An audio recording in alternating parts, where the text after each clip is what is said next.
Welcome to this week's episode on Pinay Insight, brought to you by grant from the California State Library in collaboration with the Burlington Community Services and Housing Development.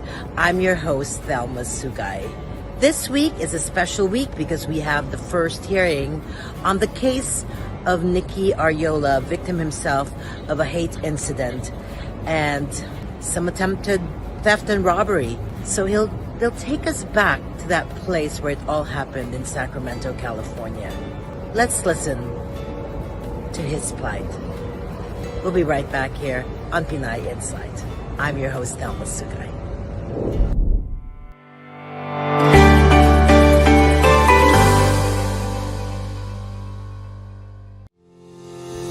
Watch and listen to Jules Gracer at Chatterbox with Jules Gracer, our official media representative for next year's Miss Universe 2023, to be held in Milan. We are so proud of Asian American Press Club of the USS Vice President Jules Gracer.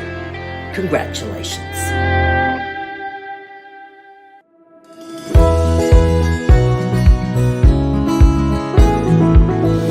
From anti-Semitic messages spray painted on driveways and in front of homes, to the assault on transgender women, to Asian women stabbed in public, to just in the past few years, a Black man repeatedly run over by his neighbor, a neighbor who'd previously vandalized his car with racial slurs. Any attempt at ignoring the common thread of bigotry that runs through all of these incidents is ignorance that will only allow them to persist. And that is why I'm so proud that the governor and the legislature and the entire administration have refused to turn a blind eye, instead passing legislation to crack down on hate crimes and protect targeted communities. The California versus Hate Initiative is part of that plan, and yet a very impactful way that California is leading with our values to ensure that all Californians feel safe and heard. And in doing so, California will model allyship and what is possible when we all commit to seeing the humanity in one another and eradicating hate before it further proliferates. And while government is responsible for caring and creating and enforcing the policies that will keep our communities safe, of course we cannot do it alone. It's all about partnership. So I want to thank you to our partner organizations and all of you standing with us today, especially those of you who shepherded the nation-leading California versus Hate Initiative. You were the ones on the ground, in neighborhoods, homes, and office buildings, hearing directly from the people most harmed by hate-fueled violence. And I am so grateful to all of you, in addition to the Civil Rights Department and your incredible team, for leading and lending your expertise and experience in this most critical partnership. And while we know that surviving a violent, hate-fueled attack will impact a person's physical well-being, as was mentioned earlier by Bambi, we cannot forget the trauma victims and witnesses themselves experience that permeate into their very being. Like all trauma, it will have long-term effects unless addressed on a person's mental and physical health, their long-term relationships, their academic success, their job performance, and the overall trajectory of their life. That is why it's so critical that in addition to a safe, anonymous means for reporting hate incidents, California versus Hate also ensures that those who report have access to culturally competent mental health resources and support.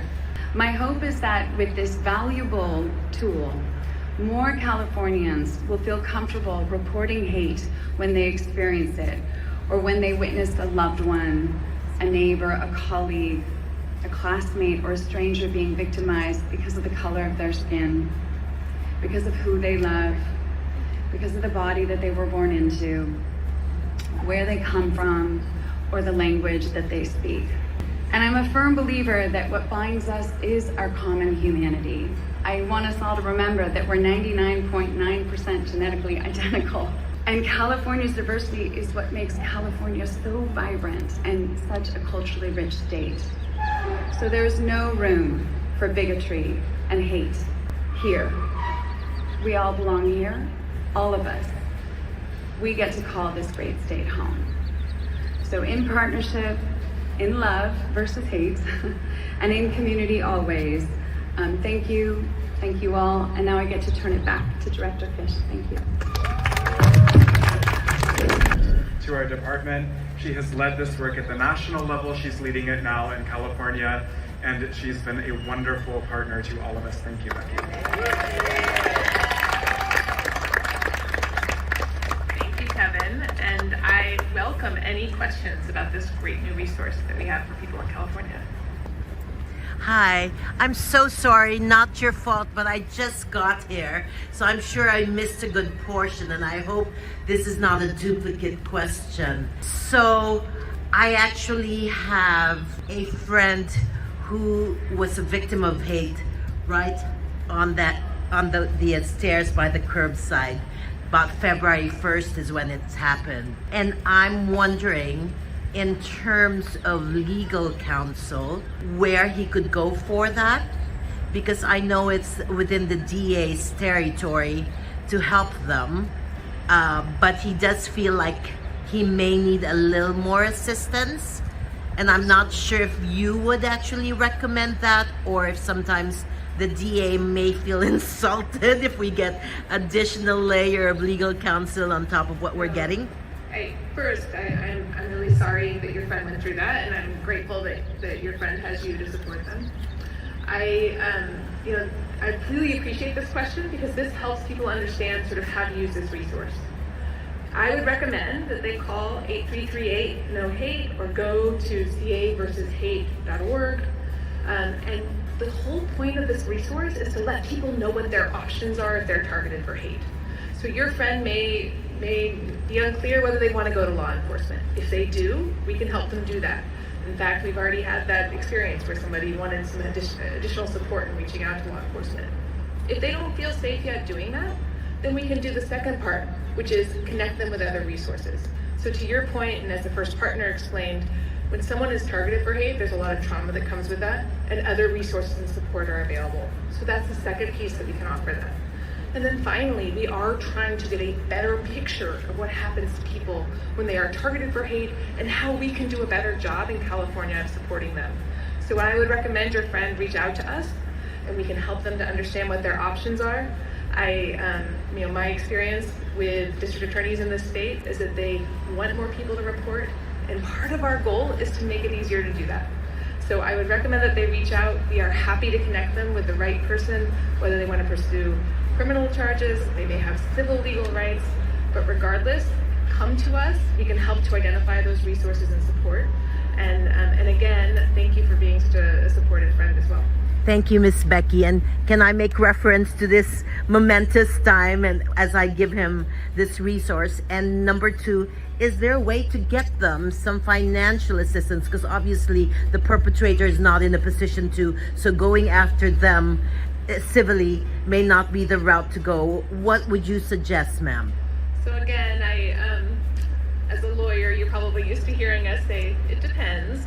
But what I would say is if you reach out to us as a resource, we can help identify what those potential sources of financial support could be. So one of the things that's fantastic about being here in this state is that we have other sister agencies that are committed to this work. So I see my colleagues from the state library here who are giving grants out. Also the California Department of Social Services, they have a tremendous grant program. All of those grantees are part of our resource network. And finally, what I would say is we also work very closely with the California Victim Compensation Board. So these are all potential resources, and I think our goal is to let people know all their options. And what's fantastic is that in partnership with the 211 network, we're able to give people long-standing care coordination services so we can help them actually connect with people who can help to identify whether there may be resources available.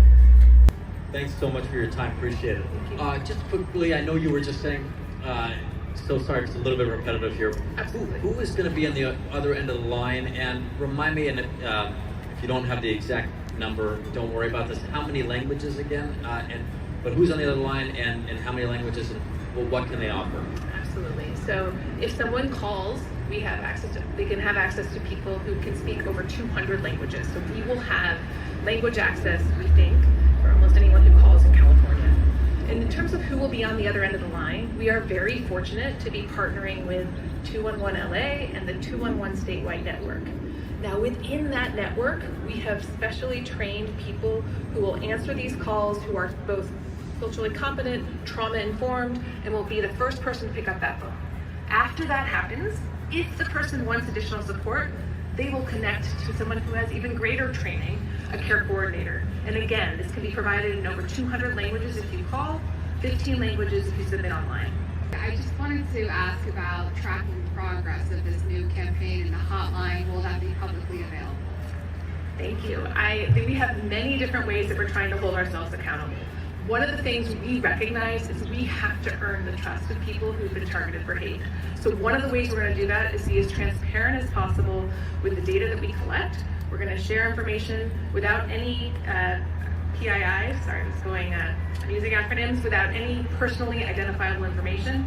Again, if you don't want to share any information about your name, any of that, you don't have to, but we will share high-level data.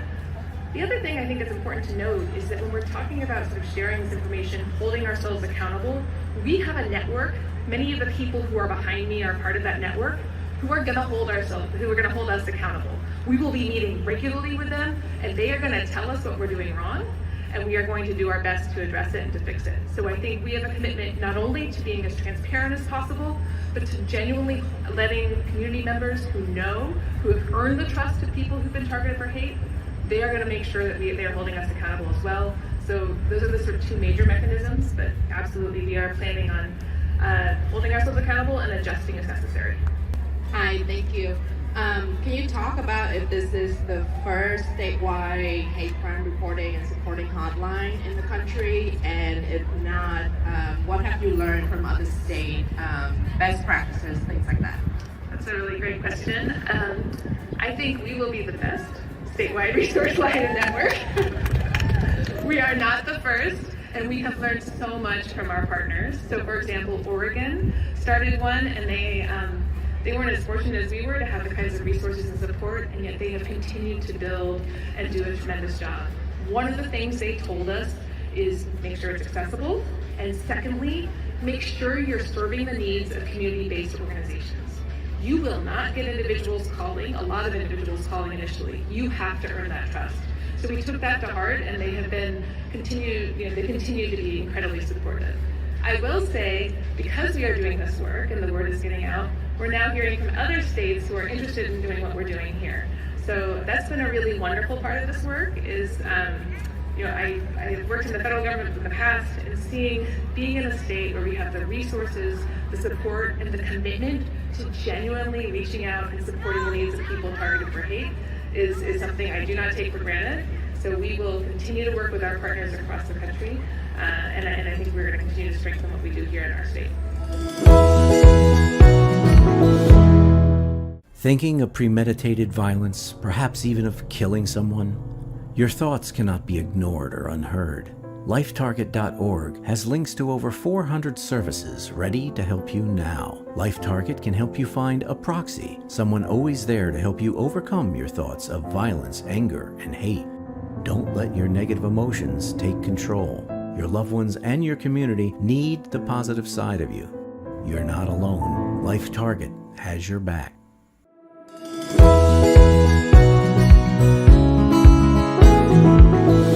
Story na. So, kami na story. Before kami gumagawa ng story, nag-shoot kami, interview kami. Ngayon ako na yung nasa behind the camera. Before behind camera, in front of the camera, camera. I'm so happy seeing people like you here. Thank you very much for coming here. Sana pag-support. Hindi lang sa akin, pati sa lahat ng man crime.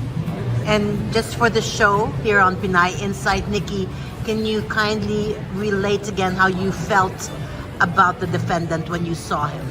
I feel like sad. That was his mother. His mother was there. He was actually looking for her, and he glanced at you and I think may have recognized you. Yeah. And yes, I myself felt he wanted to say sorry almost to you guys. But remember, kids, this is his 10th victim. And that's the only thing we asked for. We're trying to avoid having the 11th victim. Right? And so, Nikki, go on. Yeah, I'm so sad seeing him like that, behind bars. Kasi everybody, when we're young, we're so active, mabait tayo. We don't have any mindset na we'll be abusing some people. But when you grow old, you're being affected by factors in different kind of situations. Siguro mahirap sila, they need some money. I'm not justifying yung ginawa niya, pero napo-force siya parang gano'n. Or kung na-abuse ng hate crime man talaga yung gagawin niya, siguro na-influence din siya ng some people, like maybe people from the government, like yung mga sinasabi nila na Asians should not be part of this country. We're contributing a lot in this country. We're trying to do our best. To contribute a lot in this country, and yet pag naka-experience tayo ng ito, that's really different.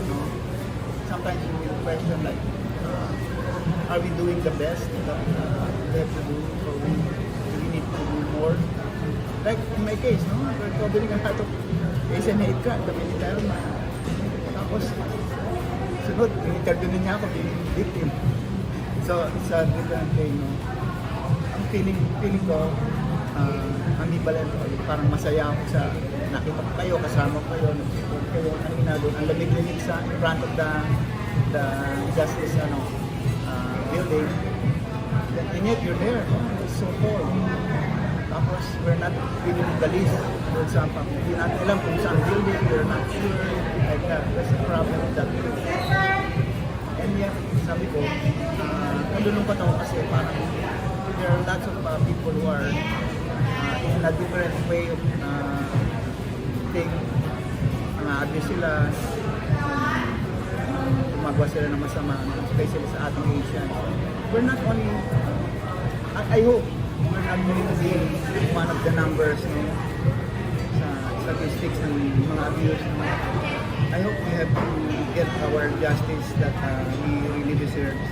Not for me only, but for the Roques. We come together as a community to really share. So the family really appreciates all y'all's support. We actually already fundraised over $200 for the campaign, and we also will be having more fundraisers. So you're not alone in this case, because the whole community will be coming. Joining you on this case. And although the legislative system is taking a long time, right? You already have experience working in your Roque, justice for the Roques, and we'll be there supporting. Thanks y'all for joining. We'll be right back on Pinay Insight after a few reminders.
We're here in the heart of Sacramento. Just got out of the hearing for Nikki Arriola, where we met for the first time the defendant Farley, who, through my eyes, looked like a young 20-year-old, very remorseful. But as Chris here and I were talking, sometimes you have to pay for the price of youth and carelessness for the sake of the future would-be victims. So this we have here to the right is Dick Mason, who's a community leader for years now, known to Christopher Cabaldon, who was the former mayor of West Sacramento. And then we have Carol Forseca, and with which organization again, please? Filipino community of Nice. Sacramento. Okay. She's a board member. She's a board member. So talk to me a little about the group that you're with, the Filipino community of Sacramento. It's one of the organizations that started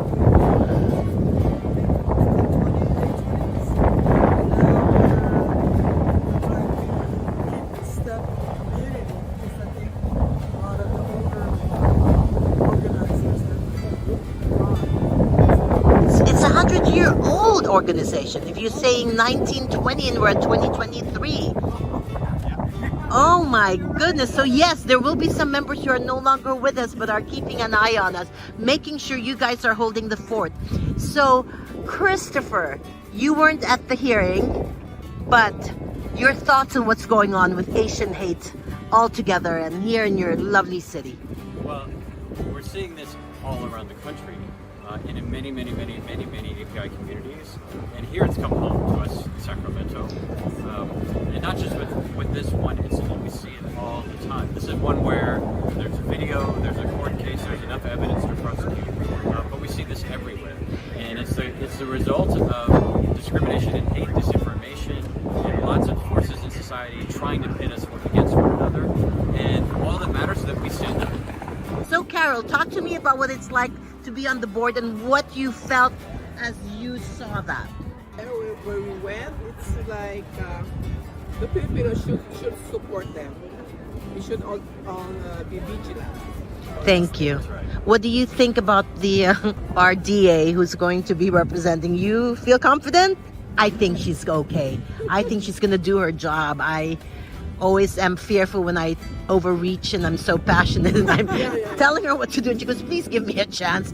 I think she'll be all right. Yeah, there are several guys in the Sacramento District Attorney's Office. Yes, Rachel. One of the Pinay District Attorneys, she's not on this case, but she's the vice mayor in my city in West Sacramento. No kidding, what is her name? Kirina. Okay, so we didn't meet her. We met her, Rachel.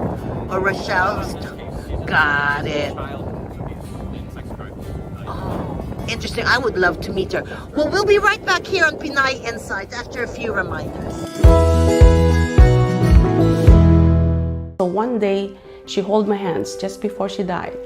She said that she can see compassion or so much passion in my eyes, and she's so thankful for everything that I've been doing for her, all the services that we have done just beyond the call of duty. So she called me as her accountant with a heartbeat. So we continue the legacy from there.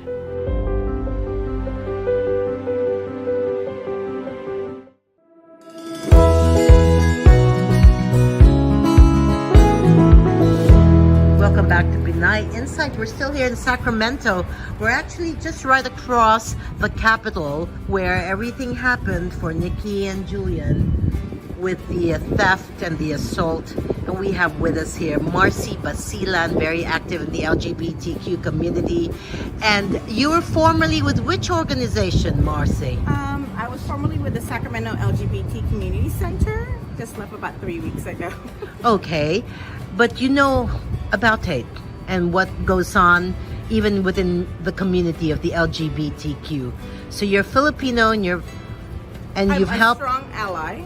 And a strong ally of the LGBT. So talk to me about how you felt about that brief meeting at room 62 where we, for the first time, met the defendant Farley, who I thought looked pretty pitiful and remorseful. I thought I saw some sense of remorse, but I'm sure you have your own thoughts. Talk to me about that. As a mom, I looked at him, but he didn't really look back. But I did notice his mom right across the way. So as soon as they gave us a new date for the court date, Mom got up and kind of like quietly slipped out of the door. And as a mother, I don't know what she's feeling, but my children are also African American, so I'm not too sure how that feels for her. As far as the case against Farley, I think it's, I'm not too sure if that I would say would be a crime or a hate crime, although I think that he needs to be able to get some cultural competency and go to, court and go to anything that he needs to do in order to be whole again with the community, because he did hurt one of our fellow Kababayans. So I like how you said that. Anything to be whole again. I hear sympathy from you. I do, because he's a young kid, and honestly, kids make dumb mistakes. And hopefully this is a big mistake and lesson that he'll learn. Because I saw Mom's face when she left. And that's what really touched me. He's gonna do what he's gonna do, but as parents, we can't do anything more than guide our children. And that's the hardest part. So. And unfortunately, I heard this is his 10th victim. They're the 10th victims. And so I feel what you're saying, honestly, because I had the same, not even knowing Mom was there, but Nikki did notice that might have been the mom. And so I said, oh, it must have been painful for her to watch. But at the same time, what to do if you have to keep him from doing this to the next victim? He's got to know that there are consequences. Do you agree? Absolutely, absolutely. And I think our justice system is disenfranchising all Black and brown folks, meaning he's just one of those another statistics to them, right? So the system itself is not the greatest. And you shared something personal. And yeah, and honestly, yes, this might be this could be his bottom. Maybe he's just been given a slap on the wrist. But this time around, with support from community, that he's seeing like, I can't do this, because every time something happens, a community comes and protects the victims and the survivors. And I heard my mom, right? Yeah. The people that are affected by one's actions. And for me as a mom, for her to be there, and this is his 10th time, for her supporting her son is the love of a parent. So no matter what, right? Unconditional love. But he does have to pay of some sort. So. And you mentioned that you're actually a mother of African American kids. Talk to me how that's been like. Have you ever, and have your children ever, been discriminated upon, been shown a little hate and talk to me about that, if you can. My son got pulled over at 16 while I was trying to show him how to drive in a suburban neighborhood where a white policeman stopped us for no reason. So how did you handle that? Driving while black is what we call it, right? And he didn't understand that was my son until I told him that was my son, that I was showing him how to drive. But we were in a nice neighborhood. We lived in the neighborhood, but we were not the most affluent, family in that neighborhood. So for them circling around, they had to stop us somehow. So what was the reason? They did not give me a reason. And they don't have to? They don't have to. Oh. So that's another thing. So again, Black and brown folks, especially Black men, are usually put into positions like that. How did your son react, and has that pained him? We pained him a lot. He's scared. He does not trust police, unfortunately. And I can see that. And that's the way my thing about in regards to my work. I'm a social worker, so I'm all for social justice, but at the same time, I'm also for making things right for disenfranchised people, which are Black and brown folks. And he's a young Black man that's gonna go for some type or another. Oh, I am so sorry, Marcy. Is that why you got into social service for your children indirectly without really being aware of that? I'm almost thinking it may be.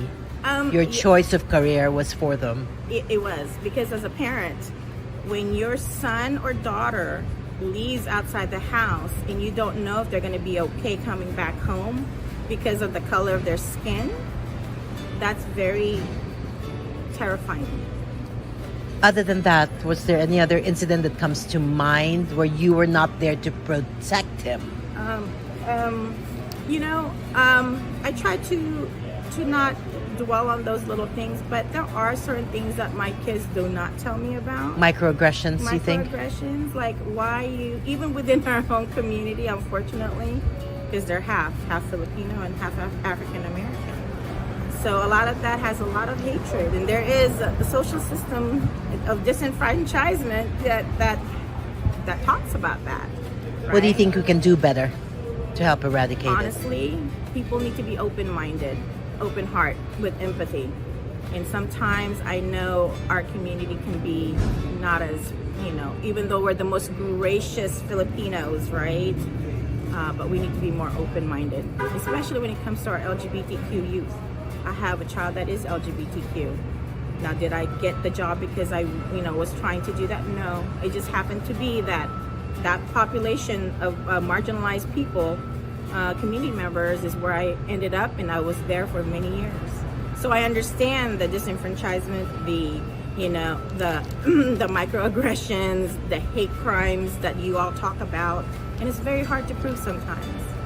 And somehow somebody up there really loves you and your family, and somehow put you in a place where he knew you would gather the knowledge and the skill sets to handle your own family. Yes, absolutely. Yes, so it did, as a part of the community, as a part of the Filipino community in Sacramento, I've always tried to make sure and lift the Filipino community and make them aware and psychoeducate them in regards to things that are going around. I can see that, and I'm glad you're in line with our show's programming, which is to educate and not hate. And thanks to a grant from the California State Library in collaboration with Burlington Community Services and Housing Development, we bring to you Marcy Basilan. We'll be right back after a few reminders here on Pinay Inside.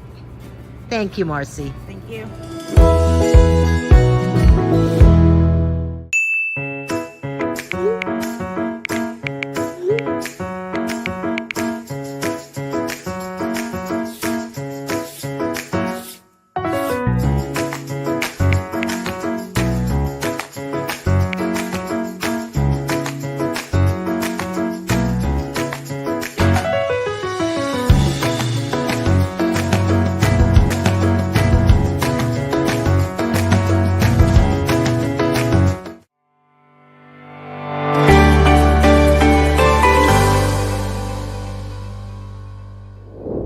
That brings to an end this week's episode on Pinay Insight. We'll see you next week, and we hope you've learned a little something from Nikish and Julian's sharing. This is Thelma Suga, your host. Thanks to a grant from the California State Library in collaboration with the Burlington Community Services and Housing Development, we bring to you this message. Let's educate and don't hate. Bye.